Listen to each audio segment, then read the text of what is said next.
അൽഹംദുലില്ലാഹ്, അള്ളാഹുവിന്റെയും റസൂലിന്റെയും അപാരമായ കഴിവ് കൊണ്ട് അങ്ങനെ തന്നെ അൽഹംദുലില്ലാഹ് നൂറെ ഹബീബിന്റെ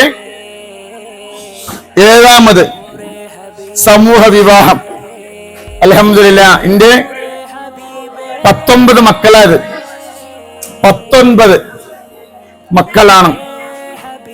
ഈ മക്കളെ കല്യാണാണ് ഈ മാസം 30-ാം തീയതി. 8 കുട്ടികളെ താലി കെട്ടും, 12 മക്കള് നിക്കാഹുമാണ്. അല്ലാഹു സുബ്ഹാനഹു വ തആല ഈ പൊന്ന മക്കൾക്ക് സന്തോഷിക്കാൻ വേണ്ടി നൂറെ ഹബീബിന്റെ മുത്തുമണികള് എല്ലാരും പാട് കൂടിയിട്ടാണ് ഇത് ചെയ്തു കൊടുക്കുന്നത്. അല്ലാഹു ഈ പൊന്ന മക്കളെ കുടുംബം അല്ലാഹു ബറക്കത്ത് നൽകട്ടെ.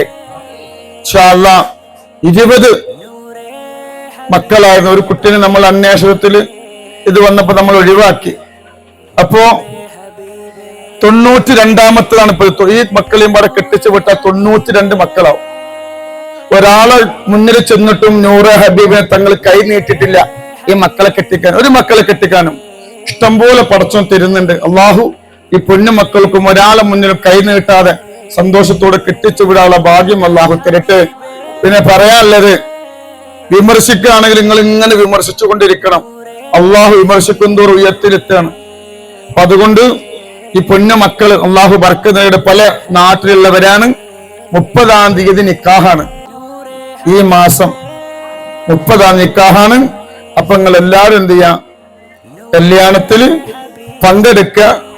ഇൻഷാ അല്ലാഹ് ഒന്നും തരാൻ കഴിഞ്ഞിട്ടില്ലെങ്കിലും അതിൽ വന്നിട്ട് എന്ത് ചെയ്യാ, ഒരു നേരത്തെ ഭക്ഷണം കഴിച്ച് സന്തോഷത്തോടെ പോലെ ഭാഗ്യം അള്ളാഹു തരട്ടെ.